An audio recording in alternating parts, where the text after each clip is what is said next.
The Toronto Blue Jays have been aggressive thus far in the offseason, but reports are indicating that they are not necessarily done making additions to the roster. The front office is confident in the squad, but not quite satisfied yet, so we'll break that down on this episode of Jays Digest.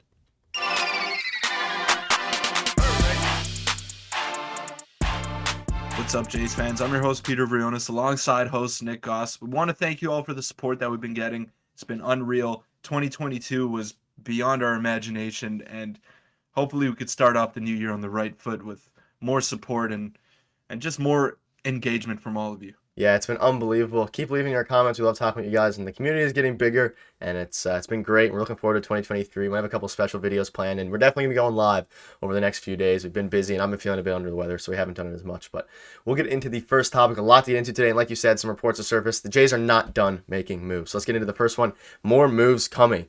Now, I have several screenshots to show you guys. Some from Ben Nicholson Smith, some from The Athletic. So just bear with me. A lot of reports dropped over the past few days, and we'll get into the first and main one here. This is from a quote from the GM saying, "We feel like we have one of the best bullpens in baseball at this point. Certainly with what the depth we have, it's top 5 in our view, but we'll look to raise the ceiling." And obviously they discuss how we have Jordan Romano, Tim Meza, Garcia, Eric Swanson, etc. With, obviously they say Taylor Roger and Andrew Chafin are main free agents. This was before that. But what are your thoughts on, the main thing I want to focus on here is GM Russ Ekins saying we're a top 5 bullpen in baseball right now. I wanted to, the screenshot's a bit of the older one we have. What are your thoughts on him saying that? I don't know. It's a bit interesting to me. I don't know if they're quite there yet. They're on their way for sure. I'm definitely more confident in this group that they have right now than the group that the Blue Jays ended the season with in 2022. There's more strikeout potential in there.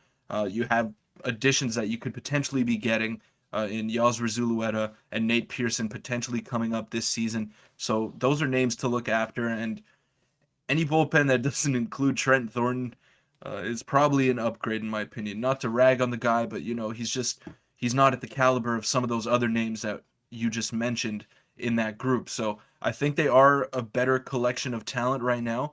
I still think they're maybe a piece or two away from being a top 5 bullpen, but they're getting there for sure. Yeah, and there's another report we'll discuss, kind of hammering the bullpen again. Obviously, Andrew Chafin is still a free agent. Taylor Rogers is signed, but Andrew Chafin's a free agent, so they mentioned him there. But here's another screenshot, and this was regarding the starting rotation. We'll continue to think about ways to improve it, but feel like we're in a very, very good spot, and they're at a good starting point with Kikuchi and White. Quickly touch on this. I know you're kind of, we'll talk about the other signing that happened today with a couple of starting pitchers got signed. I don't know. I'm feeling like it's a bit sketchy, starting off the season with Mitch White and Yusei Kikuchi, but I understand why they do that, especially with the contract that Kikuchi has gotten, even though it's, better now after the other contracts that went down. Okay, well, Yusei Kikuchi made some strides later on in the season last year, so he looked much better than he did in the starting rotation coming out of the bullpen in lower leverage situations. So I like him in that spot. But honestly, I think the Blue Jays are really gearing up towards making a mid-season move as opposed to going out in the offseason Agreed. because right now you're going to pay a premium for a pitcher. Whereas a team that's struggling at the deadline might look to move one of their veteran starters that's going to be a free agent. So I'm confident in the 4-man rotation that the Blue Jays are rolling out right now. Whether that 5th spot is a mix of Yusei Kikuchi, Mitch White, maybe a bullpen day mixed every now and then. I don't have a problem with that necessarily. I think there are other areas of need that should be addressed before we go out and get a 5th starter.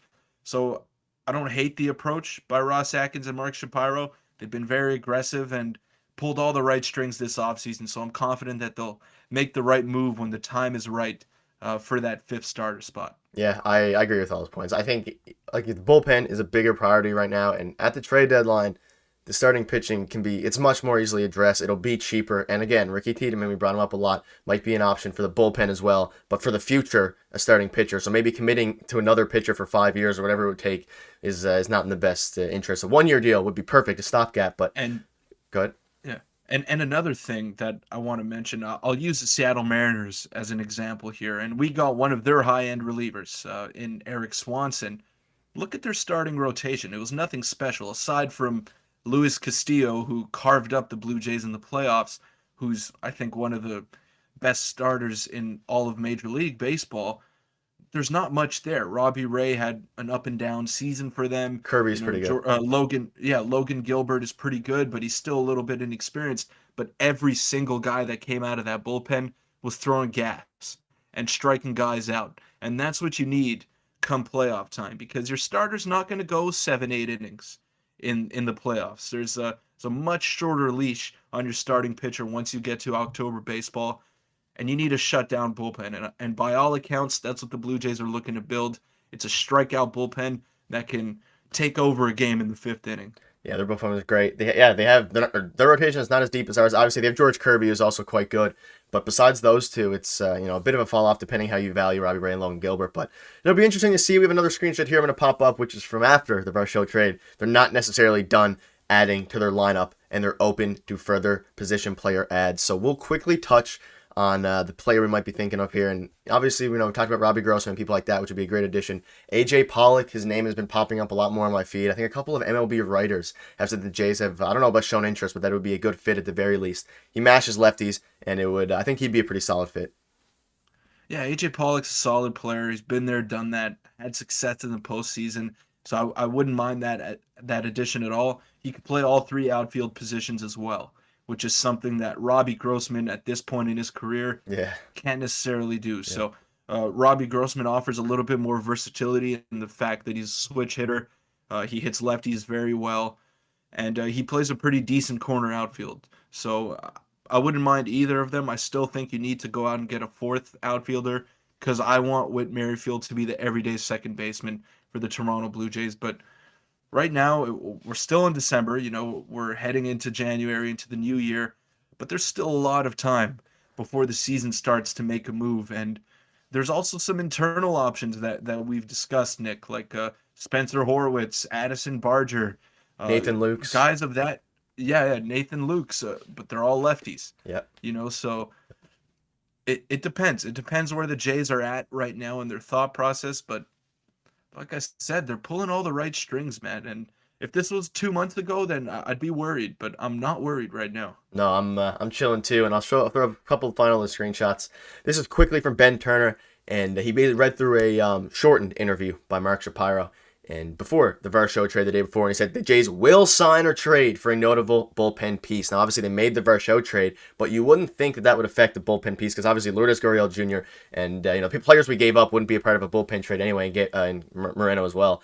But I don't know, this bullpen, it needs I think one more player to be a top 5 bullpen, one more elite piece. And I was thinking about this the other day.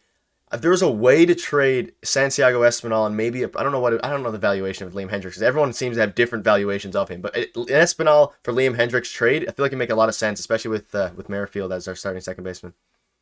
It makes a ton of sense, and that's another example of the Blue Jays dealing from a position of strength.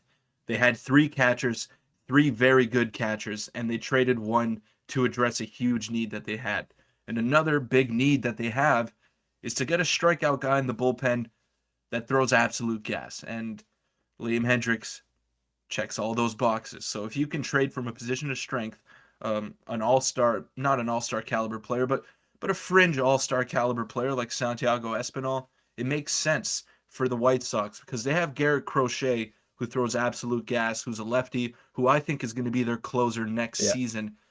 And I think they're moving in that direction. So they might be open to parting ways with Liam Hendricks in that big contract. So if the Blue Jays want to take all that money on, and trade from a position of strength, then I'm all for it. And that is the missing piece to making them a top 5 bullpen. Yeah, I agree, and we'll see if a trade happens regarding that. And the quick final screenshot is a touch. This is from Lewis. He's made some. He's a pitcher, and he's made some right calls before. And he says he's heard they've had interest in Matt Moore. And basically, the tweet was saying why the Blue Jays haven't looked into Matt Moore. Very quickly before I move on to the next topic, what are your thoughts on Matt Moore? I think he'd be another great piece to the team, and I don't know, get it done. Similar to AJ Pollock, he's been there, done that. He's a veteran. He's a lefty.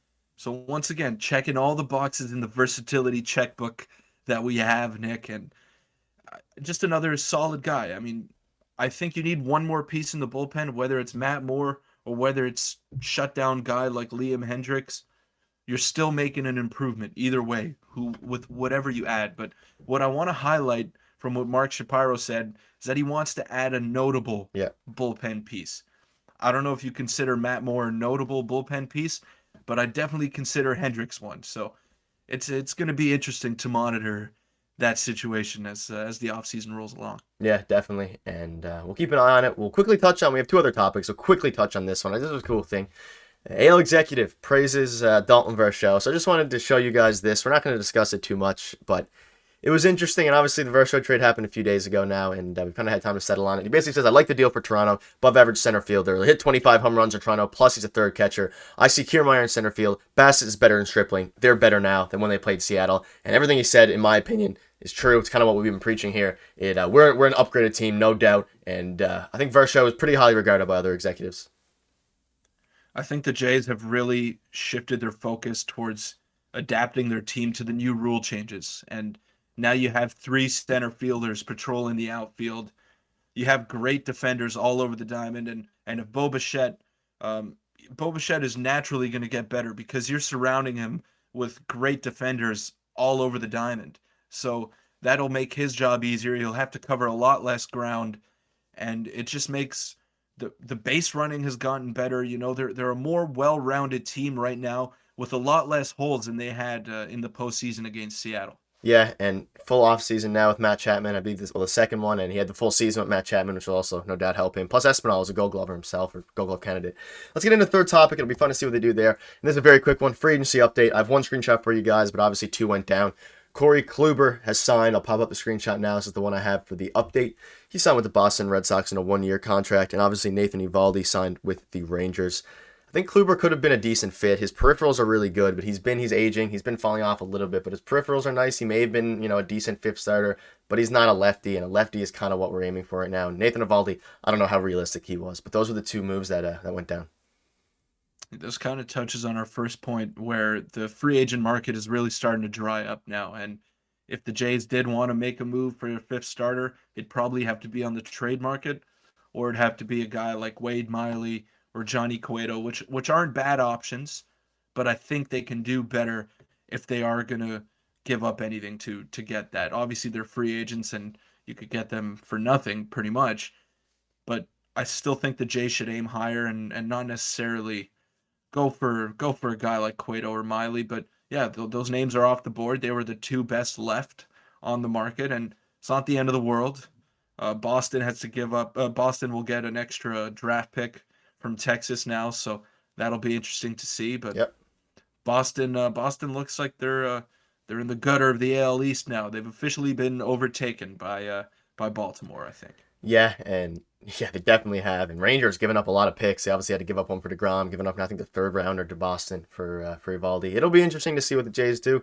Wade Miley, I think a 1 year stopgap could work, but striving higher as well. Could be. Could be. We'll see what happens. It'll be very, very interesting. Thank you guys for watching. We'll have some more streams for you guys soon. The support's been unbelievable, and we'll see you in tomorrow's video.